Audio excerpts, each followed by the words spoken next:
we're going to hit the Tennessee Titans here, who had the number 1 overall pick. They took Cam Ward, who I've sort of been talking myself into over the course of the last couple weeks. And that's what happens during this time of year. I thought it was an underwhelming quarterback class.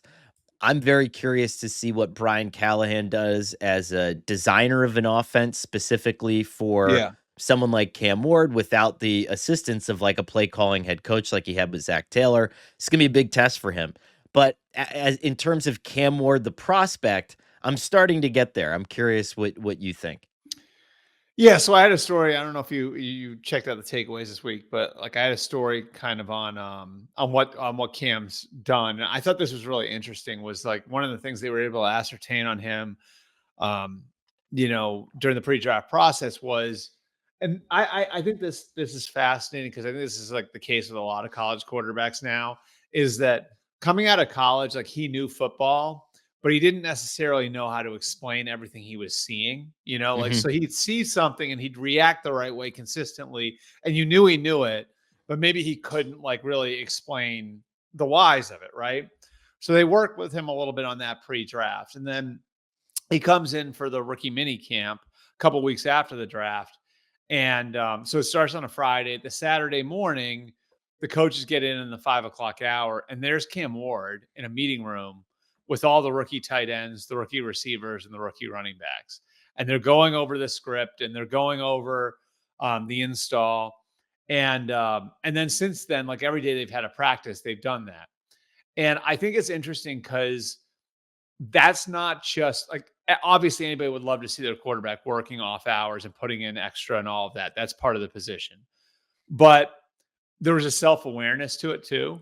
And Sure. that he was forcing himself to be in a position where he has to explain things to his teammates. You know what I mean? Yeah. And that was part of the benefit for him. So I think he's doing a lot of the right things.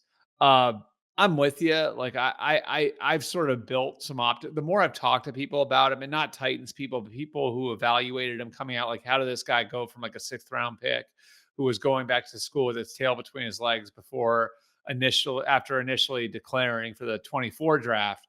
How is that guy all of a sudden the first pick in the draft? And it really sounds like a lot of it comes down to like he was more consistent. Like you saw flashes at Washington State, and he just became way more consistent when it was at Miami. And so like I'm excited to see what he looks like. I think we all know he's going to be the starter. They're going to make him earn it, but he's going to be the starter. It's an interesting situation around him, isn't it? Because I see the offensive line, and they've made a significant investment at every single position on the offensive line. Dan Moore was a big ticket free agent. Lloyd Cushenberry is a big ticket free agent. Skoronski's a top half of the first round pick. JC Latham's a top 10 pick. And even Kevin Zeitler is like a significant, free agent pickup, even though he's a little older. So you've got all that investment in the offensive line. So you're counting on that going from what's been a weakness over the last like 3 or 4 years, going back to Mike Vrabel being there. You're counting on that becoming a strength. And then you've got like all of these older kind of savvy receivers, I guess is the best way to put it.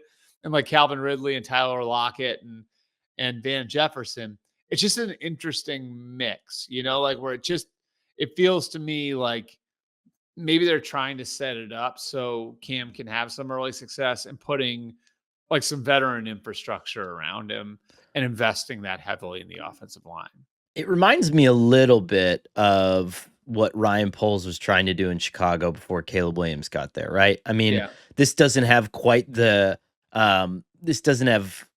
quite the power, at least in my mind, as Keenan Allen and DJ Moore and that whole lineup. But to look at it and say, all right, you have Calvin Ridley, Tyler Lockett, I think is really friendly to his quarterbacks and has done a lot for his quarterbacks over the years. And he will get you some completions that you probably don't deserve, which is great. That's exactly what you want to keep you in a rhythm. Van Jefferson seems like a piece to me that's going to at least manipulate a defense the way that you're going to need him to so that other people can get open. And then you have the age-old question. And listen, I'm sure Titans fans are going to get upset at me for bringing this up, but I'm not the one who brought it up first. Cam Ward said that Trayon Burks is one of the 5 best receivers in the NFL. So, is there a world that you see Burks giving the Titans anything this year and at It's least hard, man, don't you providing think? something out of that room? It's hard because, but I just feel also, like we hear these stories every year, like in of May and course we June. do. It's hard, because obviously he has ability, otherwise he wouldn't have gone in the first round. And like I think it's like, to be fair too, I think it's been like kind of tough for Burks because he was ostensibly the replacement for AJ Brown. Like he was like it's rare that it's like such a one for one the way that one was. You know what I Right. mean? Like where you trade away a great player, you get a first round pick in return, and you spend that first round pick on his replacement. You know Right. what I mean? So, like that's been, I think, a tough road to hoe for Burks. Um, so I, I would say, like, looking at that, it kind of, I think, can kind of open the window into the bigger picture conversation here, which is what's this team's strength? Right. And I don't know. I think so. Here's my thing. Because I Um, don't think they come out of last year with a demonstrable strength, like where you say, yes, this team has, like, this team is really good in this area. I don't know that that exists right now, which is why they had the first pick in the draft, right? of course. Yeah.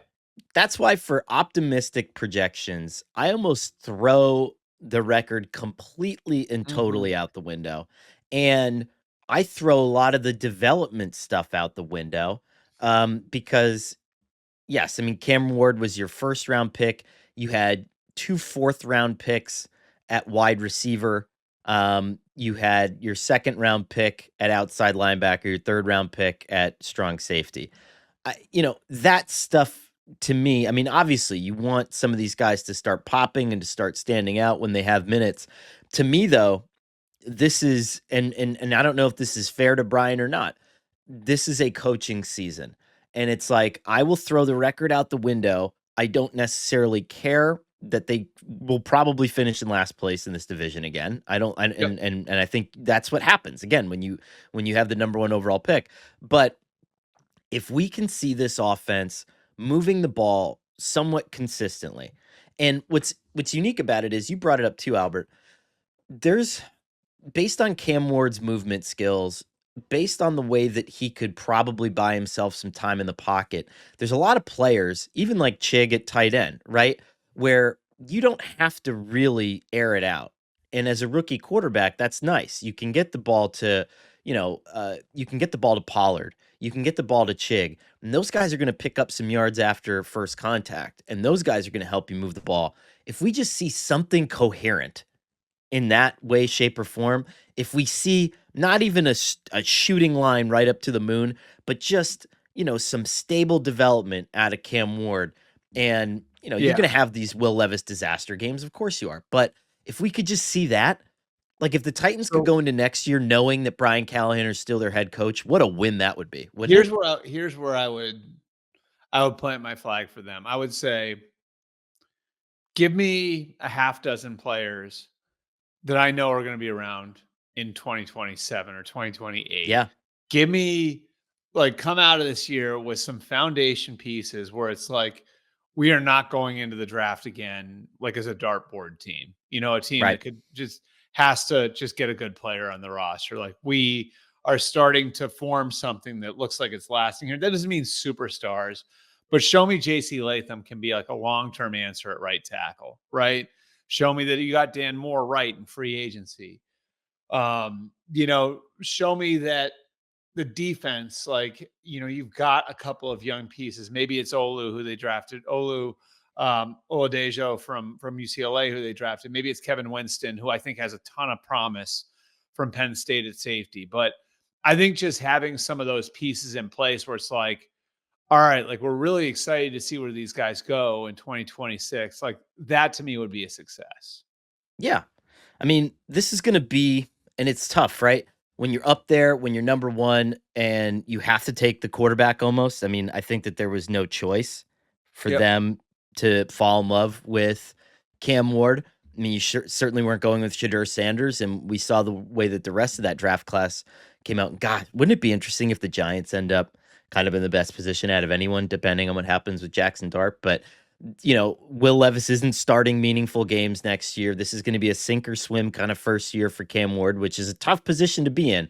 But that's why I think it's like you said, get a couple of guys, make the GM feel good going into next season, because it was kind of and again, a lot of people were talking about Borgonzi for years, kind of waiting for this opportunity, getting this opportunity.